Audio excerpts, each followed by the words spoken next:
Detail చూస్తే ఆదిలాబాద్ సీసీఐని తిరిగి ప్రారంభించాలని కోరుతూ బీఆర్ఎస్ వర్కింగ్ ప్రెసిడెంట్ కేటీఆర్ నేతృత్వంలోని బృందం కేంద్ర మంత్రి కుమారస్వామిని కలవనుంది.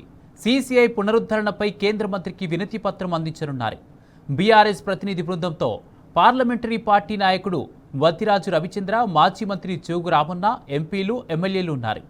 ఆదిలాబాద్ ప్రజల దశాబ్దాల డిమాండ్పై కేంద్రం సానుకూల నిర్ణయం తీసుకోవాలని బీఆర్ఎస్ నేతలు కోరుతున్నారు. ఇప్పటికే ఈ అంశంపై గతంలో కేసీఆర్, కేటీఆర్ పలుమార్లు కేంద్రానికి విజ్ఞప్తి చేసినా స్పందన లేదు. పరిశ్రమ పునరుద్ధరణకు రాయితీలు ఇచ్చేందుకు సిద్ధమని చెప్పినప్పటికీ 13 ఏళ్లుగా కేంద్రం పట్టించుకోలేదు. అయితే గత ఎన్నికల వేళ బీజేపీ ఇచ్చిన హామీని కేంద్రం తక్షణమే నిలబెట్టుకోవాలని బీఆర్ఎస్ డిమాండ్ చేస్తుంది. సీసీఐని ప్రైవేటీకరించే ప్రయత్నాలను బీఆర్ఎస్ తీవ్రంగా వ్యతిరేకిస్తోంది. వేలాది మంది యువతకు ఉపాధి కల్పించే సీసీఐని తక్షణమే పునఃప్రారంభించాలని డిమాండ్ చేస్తోంది.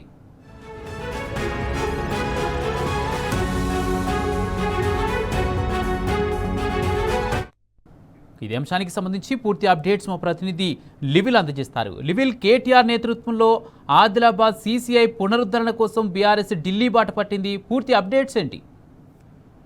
కొద్దిసేపటికే బీఆర్ఎస్ కేటీఆర్ నేతృత్వంలోని బృందం ఢిల్లీకి బయలుదేరింది. కేంద్ర భారీ పరిశ్రమల శాఖ మంత్రి హెచ్డి కుమారస్వామి వల్ల సీసీఐ సాధన కమిటీ కలవనుంది. ప్రధానంగా సీసీఐ పరిశ్రమ పునరుద్ధరణపై కేంద్ర మంత్రికి వినతి పత్రం సమర్పించినట్లు కేటీఆర్, జోగురామన్న తెలిపారు. బీఆర్ఎస్ ప్రతినిధుల బృందంలో పాల్గొన్న పార్లమెంటు పార్టీ నాయకుడు వజ్రరాజన్తో పాటు ఎంపీలు, ఎమ్మెల్యేలు పాల్గొన్నారు.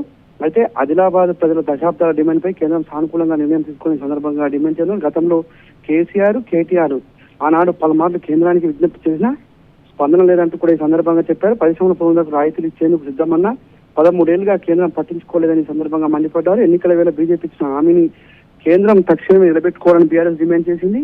సీసీఐ ప్రైవేటీకరించే ప్రయత్నాలు తీవ్రంగా వ్యతిరేకించినట్టు కూడా ఈ సందర్భంగా కేటీఆర్ నేతృత్వంలోని బృందం ప్రశ్నించింది. అయితే వేలాది మంది యువతకు ఉపాధి కల్పించే సీసీఐని తక్షణమే పునఃప్రారంభించాలని కేంద్ర మంత్రి విజ్ఞప్తి చేశారు. అయితే ప్రధానంగా సీసీఐతో పాటు అనేక విషయాల్లో ఈ సందర్భంగా కేంద్రం వివక్షకు గురి చేస్తుంది. తెలంగాణకు రావాల్సిన పెట్టుబడుల విషయంలో కూడా కేంద్ర ప్రభుత్వం నిర్లక్ష్యం గురి చేస్తున్న నేపథ్యంలోనే వాళ్ళ సీసీఐకి సంబంధించి పెద్ద ఎత్తున ఆదిలాబాద్ జిల్లాలో పెద్ద ఎత్తున ఆందోళన కొనసాగుతున్నాయి. సీసీఐ పునరుద్ధరణకు సంబంధించి ఆదిలాబాద్ ఆందోళన నేపథ్యంలోనే ఇవాళ కేటీఆర్ నేతృత్వం జోగురామన్న, ఖానాపూర్ ఇన్ఛార్జ్ జాన్సన్ నాయక్ తో పాటు సీసీఐ సాధన సమితి నాయకులు ఈ సమావేశంలో పాల్గొన్నారు. ప్రధానంగా సీసీఐ ఫ్యాక్టరీకి ఆనాడు కేంద్ర ప్రభుత్వం సానుకూలంగా ఉందని చెప్పింది. రాష్ట్ర ప్రభుత్వంగా ఉన్న బీఆర్ఎస్ పార్టీ ఆనాడు అన్ని అనుమతులకు అన్నింటికీ మేము ముందుంటాం, మేము ఖచ్చితంగా మా వంతు పాత్ర పోషిస్తా, రాష్ట్ర ప్రభుత్వంగా మా బాధ్యత కూడా అని చెప్పింది. కానీ కేంద్రంలో ఉన్న బీజేపీ ప్రభుత్వం ఎలాంటి చర్యలకు ముందుకు రాలేదు.